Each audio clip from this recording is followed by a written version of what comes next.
it's Memorial Day. It's unique. We out here TV. I'm driving right now. I just got off work, so don't mind my bad camera skills, you know. But I'm coming to y'all today to talk about recruiters. I'm coming to give a bad review today for a recruiter called ICN Teach and Travel. I will put their information in the description box. Beware. Please stay away. I am going to talk about my experience with this recruiter agency. If you don't know what a recruiter agency is or a recruiter, it is the person who hooks you up with your China job. A lot of the job posts and ads that you see are not for the school itself. It is for a recruiter who is going to hook you up with the school. So you'll be like, oh, I got an interview. I'm so excited. And then you get the interview. They ask you all these questions just to be like, oh, I'm going to send your information off to such and such school and they're going to get back to you. You know, that type of thing. So it kind of sucks just because you be thinking, oh, I just answered all these questions, went through this interview for someone who can't even give me the job. Like, you just hooked me up with, like, what?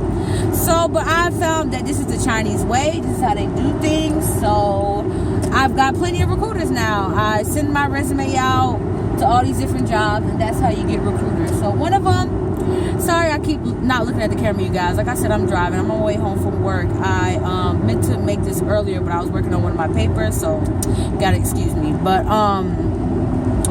yeah, so I get hit up by this person named Sheppard. That was the recruiter's name. Say, like S-A-Y, Sheppard. I'll put his name in the box too.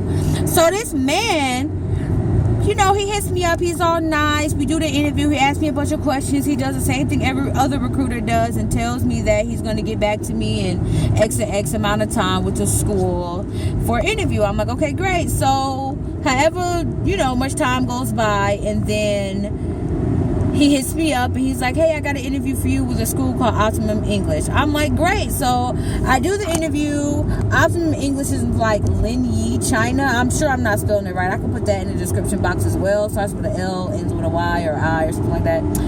But yeah, so I do the interview. Now, the first red flag was the interview, not the recruiter agency itself. And maybe it could be an agency and I just got a bad recruiter. But for me, if one recruiter's bad, they're all bad. And it was an American-owned agency at that, which is crazy. It was like based in New York, in Manhattan. So the guy was like, he's not even in China. This is an American-owned company. But okay, we're going to skip past that. Back to the story. So my first red flag was in the interview. My interviewer did not ask me the same questions that normal Chinese interviews ask me. They all ask the same thing. Why do I want to come to China? What do I like to teach? What can I offer? You know, blah, blah, blah. So he was steadily going on about how pretty I am and my complexion, you know, the brown skin. Some Chinese people are really obsessed with dark or brown skinned, whatever you want to call black people. So, you know, I just took it as a compliment, like, oh yeah, thanks. And I'm thinking, this is kind of weird, but, you know, I'm not too keen on the China culture. So, you know, I haven't seen everything and maybe, you know, whatever. I was still open to it. So I get done with the interview. He's like, he wants to hire me. He loves my hair. They always say that. The dreads, girl. So, and I'm like, all right, great. So he's like, I'm going to send you the contract to your recruiter and he's going to send it to you tomorrow. I'm like, all right. So the next day comes, I get the contract. Second thing that was like a red flag was that they were asking me to give my passport to them when I arrived, and they keep my passport until I leave. Like, my passport, I'm not giving you my passport for a day, let alone a whole year. Like, what? To me, that was crazy. To me, it was crazy that they even thought that, like, I'm sure that there's been some person who has signed it, didn't know, didn't read it, didn't understand. Don't do that. Don't give away your passport for anything, no matter how much they paying. You know, it wasn't a bad paying job. It was like 12,000 RMB, free housing, free meals, everything. So basically I get to pocket and keep all my money. So I was still trying to be open to it because I'm like, you know, this sounds like a really good, lucrative opportunity. So I emailed the recruiter, Sheppard, back, and I tell him I'm not giving up my passport. He's like, he doesn't know what I'm talking about. It doesn't say that in the contract. I'm like, bro, I just read it. So I copy it and paste it over to him on Skype. And the section that says about the passport, he's like, oh, I didn't know. I'm so sorry. Mind it was like the second line. So that means he didn't read the contract. And that's my thing. If you're going to be a recruiter, do your job. You're supposed to have my best interest at heart. A recruiter's supposed to make your transition to China easier. They're supposed to have your back. You're supposed to be able to call them day and night to help you if you need directions, if you need help, if you need translation. That's what your recruiter is for. If you have a bad recruiter, you're probably going to have a hard time getting set up in China. It's probably going to be rather shitty. So, excuse my French, but yeah, so just watch these people. They're supposed to have your best interest. He didn't even read my contract. He just expected me to sign it. He must not looked at my age. I'm 27 years old. Like, I'm not no dummy. I'm not 18, fresh out of college. You know what I'm saying? Like, what? So he like, oh, I'm a contact the school. I'm going to work this out. I'll get back to you. So the next day he comes back. He sends me an email, talks on a revision of the contract, and that part has been taken out. So I'm already weary of the school. It's already 2 red flags. But I'm still like, I'm trying to still be positive. I'm still like, maybe it was just a misunderstanding. He tried to explain to me, told him, the Chinese, they have different views on things, and they were thinking that, if they do that, then that forces you to stay. I'm like, either way, if that was their thinking, they can't force me to stay. Like, they can't take my passport and so that I can't leave. Like, that's crazy. That's what that is. So I was just like, all right, cool. So he's like, so you're gonna go ahead and sign the contract now? I'm like, I'm gonna read it over again and I'll get back to you. So I read it over again, and it's still really vague. Like, I didn't even keep going. Once I saw the passport part, I exited out. I was done. Like, whatever. So now that they done upgraded it, I'm like, well, let me, read it all. So I go through it, and I'm like, there's a lot of holes in this contract. It says you get free shared housing, but it's not. I'm sorry, y'all. I'm trying to adjust. I'm holding on to a selfie stick through my steering wheel. I got a lot going on. That multi-talented, multitasking. I keep telling y'all. But yeah. So I'm like, this contract, okay, it says I get free shared housing, but it doesn't tell me what it comes with. Does it come with a TV? Is it furnished? You could be having me live in some cardboard shoebox or something. I don't even know. And I've gotten like maybe 10, 15 contracts, job offers, and the contracts are pretty much the same. That's why I got a red flag with the interview, because he didn't ask me the normal questions.